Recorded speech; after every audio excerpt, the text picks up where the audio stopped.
क्या कहिएगा, बाबा बागेश्वर धाम को जेल में डाल देना चाहिए, ऐसा आरजेडी के विधायक चंद्रशेखर यादव का कहना है। क्या कहिएगा? चंद्रशेखर यादव, हाँ। चंद्रशेखर यादव की औकात है गुरुदेव को जेल में डालने की।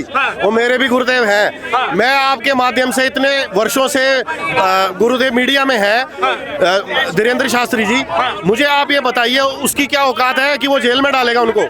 मुझे आप ये बताइए उन्होंने कौन सा ऐसा बयान दिया है कि जो देश के खिलाफ हो, कोई आतंकवादी बयान दिया है, किसी को मारने का बयान दिया है? क्या हिंदू मुस्लिम कराते हैं बाबा बागेश्वर धाम? क्या हिंदू मुसलमान किया उन्होंने, मुझे बताइए। हिंदू राष्ट्र की मांग करते तो हिंदू राष्ट्र कहना क्या ये हिंदू राष्ट्र है? ये क्या हमें ट्रंप से यहाँ क्या साइन करा के लाना पड़ेगा कि ये हिंदू राष्ट्र है?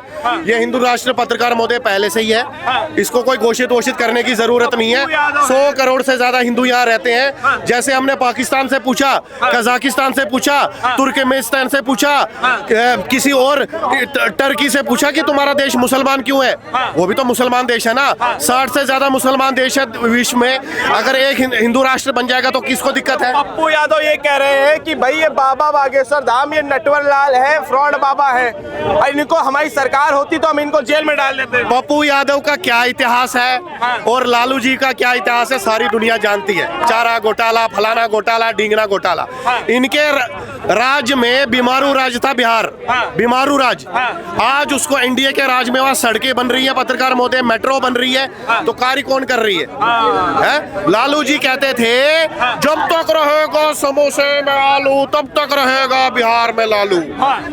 समोसे में तो आलू है पत्रकार महोदय, लेकिन नदारद हो गए लालू यादव जी। अब मैं आपके माध्यम से बताना चाहता हूँ, देखिए गुरुदेव ने कभी भी कोई देश के खिलाफ कोई चीज नहीं किया है। वो ये कहते हैं कि इसको घोषित कर दो। मैं तो उनका चेला होने के नाते ये कहता हूँ कि घोषित करने की भी जरूरत नहीं है। ये सनातन हिंदू राष्ट्र पहले से ही है, था और रहेगा। तो मैं इसमें तो मैं ये साथ में ये कहना चाहता हूँ कि इन फर्जी वालों की बात आप मत सुनिए। ये अपने आप को यादव कहते हैं। अब आप मुझे ये बताइए यादव कौन होता है? कृष्ण का वंशज, ठीक है। इन्होंने पप्पू यादव ने कितनी बार आवाज उठाई है कि कृष्ण जी का मंदिर बनना चाहिए मथुरा के अंदर। कह रहे कि बाबा बागेश्वर धाम को जेल में डाल देना चाहिए, आपकी क्या राय है इस पे? आप तो बिहार से हैं। देखिए, सबसे पहले आपने कहा कि लालू का घर है बिहार, ये गलतफहमी थी आपकी। ये 2005 से पहले हो सकता है कि बेवकूफ बना करके जनता को उन्होंने लूटा है बिहार को और उनको घर बता दिया अपना। आज भी 20 साल से बिहार में एनडीए की सरकार है, मोदी समर्थकों की सरकार है और सुचारू रूप से काम हो रहा है। और बागेश्वर बाबा लगातार ठठरी बांधने के लिए बिहार पहुंचते हैं। और इस बार चंद्रशेखर यादव हो या पप्पू यादव हो या खुद तेजस्वी यादव हो, सबकी ठठरी बंध जाएगी अगर इन्होंने बागेश्वर धाम को नॉक किया। अरे वो तो कह रहे हैं कि जेल में डाल देंगे, हमारी सरकार होती तो जेल में डाल देते। पप्पू यादव कहे अरे जेल में तो ये उसको नहीं डाल पाए जिनके साथ चारा चोरी किए थे। जेल में तो इनके बाप खुद रहते हैं। जो जमानत पे बाहर घूमे वो कहे दूसरे को कि हम जेल में डाल देंगे, ये बेवकूफी नहीं तो क्या है? पत्रकार महोदय, बिहार में सुशासन की सरकार है, बिहार में सब कुछ व्यवस्थित तरीके से सुचारू रूप से चल रही है। और लालू यादव हो, तेजस्वी यादव हो या विपक्ष के कोई भी नेता हो, इनको सत्ता पाने के लिए उल्टा पुल्टा बयान देना है, कभी महाकुंभ में फालतू, कभी बागेश्वर धाम को जेल में डालें।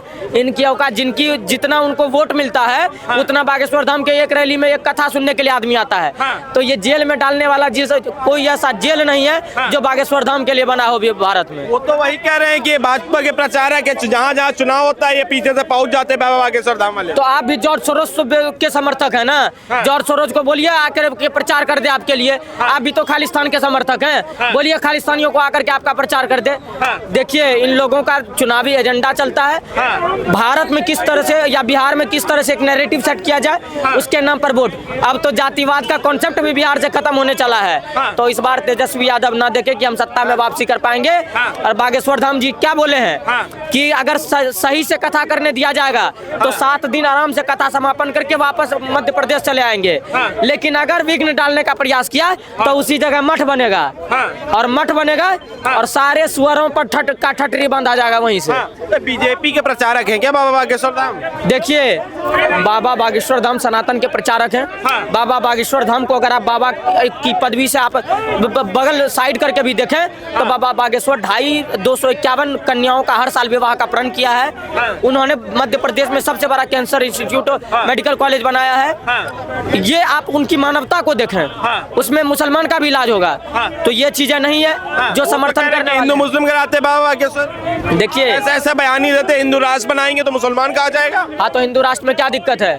देखिए, हिंदू राष्ट्र तो भारत ऑलरेडी है। सनातन परंपरा आदि काल से चल के अनादि काल तक चलने वाली परंपरा है।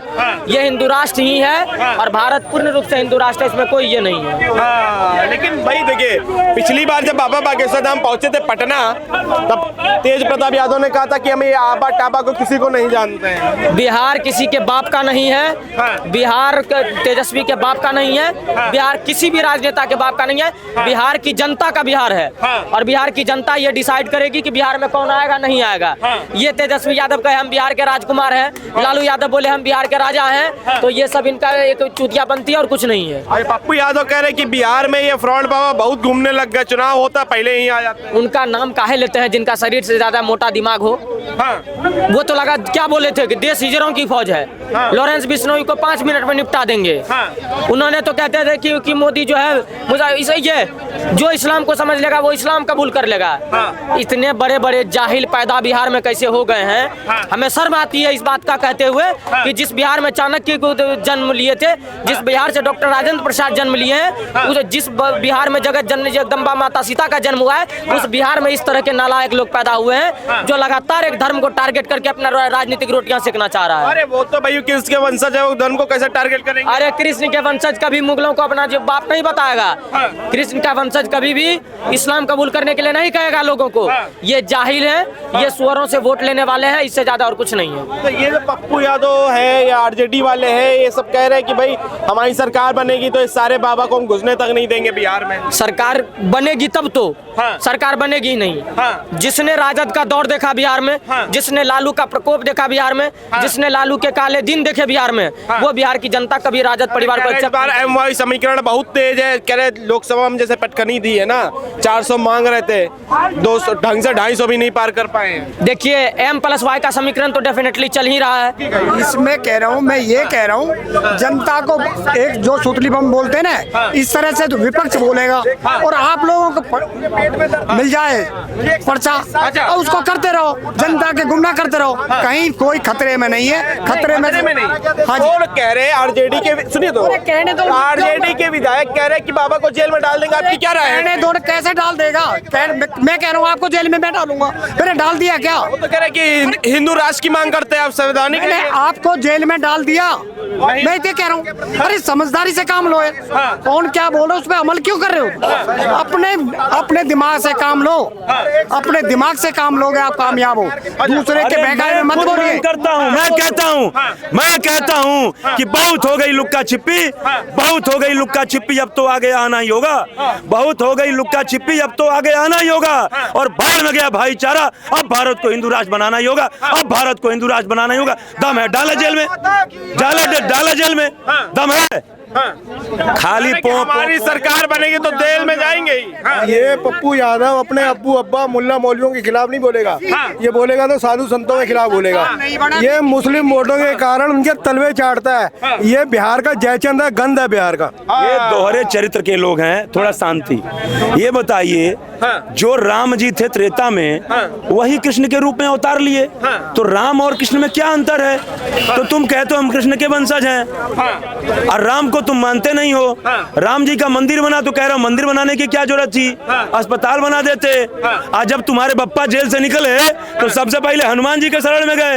ये दोहरे चरित्र के लोग हैं। हम कुछ अपशब्द नहीं बोल सकते हैं, बाकी आप समझ गए होंगे कि क्या इंडिकेशन इन लोगों की लगना चाहिए। आरजेडी के विधायक है एक चंद्रशेखर यादव, उन्होंने बाबा बागेश्वर धाम की तुलना आसाराम बापू और राम रहीम से करी है कि ये उन्हीं की कैटेगरी के हैं। क्या कहिएगा इस पे? ये देखिए, ऐसा है, आसाराम बापू हो चाहे राम रहीम हो, आसाराम बापू सजा काट रहे हैं, लेकिन कहने का मतलब ये है कि भाई एकदम से जैसे राम रहीम हो, राम रहीम के ऊपर ही फैसला सुनाया गया था, लेकिन कहने का मतलब ये है कि आपने देखा होगा तमाम नेशनल चैनलों पे तमाम चैलेंजेज आए कि बाबा बागेश्वर फ्रॉड करते हैं, घोटाला करते हैं, प्लानिंग करके लोगों को जो है क्या कहते हैं कि भड़काते हैं, लेकिन आज तक कोई नेशनल चैनल पे तमाम रिबेट हुआ, कोई बाबा बागेश्वर को डिगा पाया? जब आज तक डिगा नहीं पाया, आज तक कोई पोल पट्टी नहीं खुली, तो तुम्हारी हिमाकत कैसे होगी बोलने की? बिना सबूत के तुम कैसे बोलते हो? ये तो तुम्हारे चारा चोर बाप। जांच बैठेगी तो सारे खुलासे हो जाएंगे। अरे जांच बैठी तो चारा चोर के जांच बैठी थी, खुलासा हो गया था, जेल में गए थे, और जेल में अब तो बुजुर्ग के नाते बाहर आए हैं पैरोल पे। बाकी तो जेल में शर्तें थी, उम्र होती तो जेल में शर्तें निकलते नहीं। तो पहले अपने चारा चोर बाप को समझाएं और अपने चारा चोर बाप को देखें, उसके बाद किसी के बारे में, किसी के व्यक्तित्व के बारे में बोलने की हिमाकत करें। सर